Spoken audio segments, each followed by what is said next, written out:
ഗായത്രി സുരേഷ് മറ്റൊരാളിൻ്റെ പേര് മനസ്സിൽ വിചാരിച്ചിട്ടുണ്ട്. And you got it approved, I hope. Yes. Welcome back. അശ്വമേധത്തിലേക്ക് ഇടവേളയ്ക്ക് ശേഷം ഇതാ നമ്മൾ വീണ്ടും തിരിച്ചെത്തുകയായി.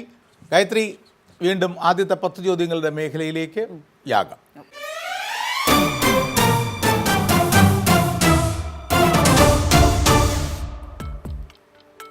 ഇന്ത്യൻ?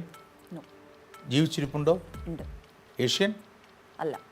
യൂറോപ്യൻ? അല്ല. American continents? യെസ്. USA? അതെ. രാഷ്ട്രീയം, കല, സാഹിത്യം ഇതിലൊന്നാണോ പ്രധാനം? അല്ല. അല്ല.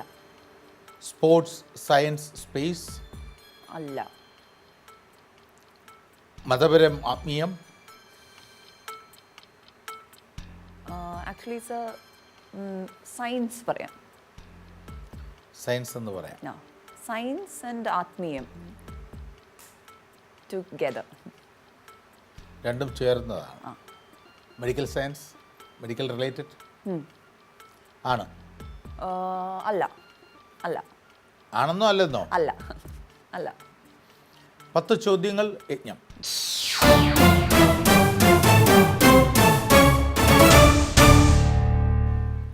ആത്മീയ പ്രവർത്തനമുള്ള ഒരാൾക്ക് എന്നാൽ ശാസ്ത്രവുമായി ബന്ധമുള്ള ഒരാളാണ്.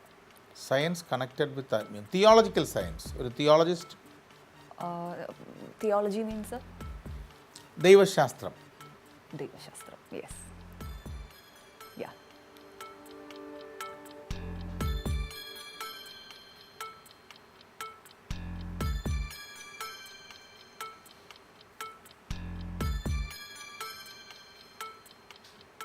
ഒരു ബിബിലിക്കൽ എക്സ്പെർട്ട്? യാ. അദ്ദേഹം ഏതെങ്കിലും പ്രസ്ഥാനങ്ങൾ ആരംഭിച്ചിട്ടുണ്ടോ? സൊസൈറ്റി പ്രസ്ഥാനങ്ങൾ അങ്ങനെ വലുതും? ഇല്ല.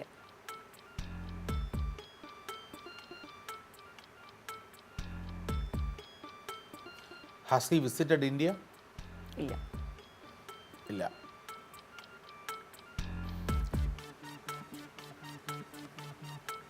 ഒരു സ്പീക്കർ കൂടിയാണോ അദ്ദേഹം? ഒരു പ്രീച്ചർ കൂടിയാണ്? അതെ.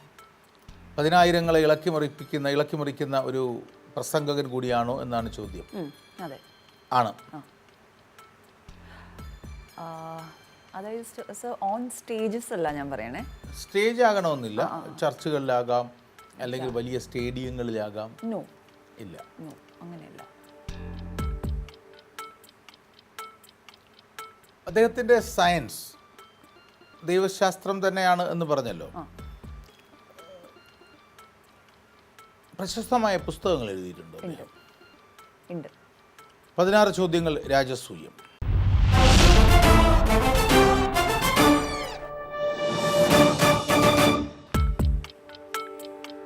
ബെസ്റ്റ് സെല്ലറായി മാറിയ ഏതെങ്കിലും പുസ്തകത്തിൻ്റെ ഓതറാണോ അദ്ദേഹം?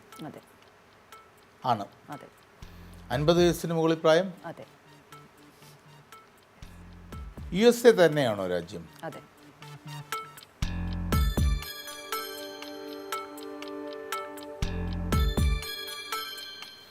ഇല്ല. ഗായത്രി പറയൂ. പറയട്ടെ. കൺഗ്രാറ്റ്സ്. പറയൂ. ആരെയാ വിചാരിച്ച ഗായത്രി? RJ സ്പിന. RJ സ്പിന. യെസ്. പറയൂ അദ്ദേഹത്തെക്കുറിച്ച്.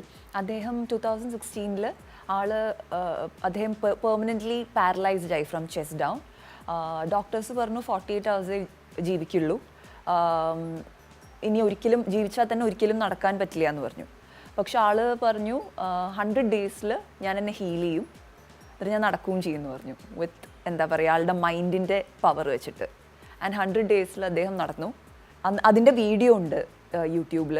അത് കഴിഞ്ഞ് അദ്ദേഹം സ്പീക്ക് ചെയ്യാൻ തുടങ്ങി. ഇപ്പോൾ ഒരുപാട് പേരെ ഇൻഫ്ലുവൻസ് ചെയ്യുന്നു. 3 books എഴുതി. അപ്പോൾ ആളുടെ സ്പീച്ച് ഞാൻ ഭയങ്കരമായിട്ട് കേൾക്കാറുണ്ട്.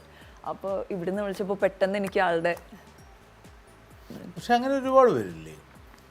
പക്ഷെ അദ്ദേഹം എന്നെ ഭയങ്കരമായിട്ട് സ്വാധീനിച്ചു. അതെ. ഒരു മിറാക്കിൾ. യെസ്. RJ സ്പിന അമേരിക്കൻ എഴുത്തുകാരൻ, ആത്മീയ അധ്യാപകൻ, സ്വയം രോഗശാന്തി എന്ന സങ്കല്പത്തിന്റെ വക്താവ്, നെഞ്ചിന് കീഴ്പോട്ട് ശരീരം തളർന്നുപോയ ശാരീരികാവസ്ഥയിൽ നിന്നും നിരന്തരമായ ധ്യാനം, സ്വത്വബോധം, ആത്മീയ പരിശീലനങ്ങൾ എന്നിവയിലൂടെ തന്റെ ഗുരുതരമായ ആരോഗ്യ വെല്ലുവിളികളെ അതിജീവിച്ചതിനു ശേഷം സെൽഫ് ഹീലിംഗുമായി ബന്ധപ്പെട്ട വർക്ക്ഷോപ്പുകൾ, ഓൺലൈൻ ക്ലാസുകൾ എന്നിവയിലൂടെ പ്രശസ്തനായി സൂപ്പർ ചാർജ്ഡ് സെൽഫ് ഹീലിംഗ് എന്ന പുസ്തകം അദ്ദേഹത്തിന്റെ രീതികളെ പ്രതിപാദിക്കുന്നു. സംഭവമാണ്. സന്തോഷമായോ? ഓ ഓഫ് കോഴ്സ്.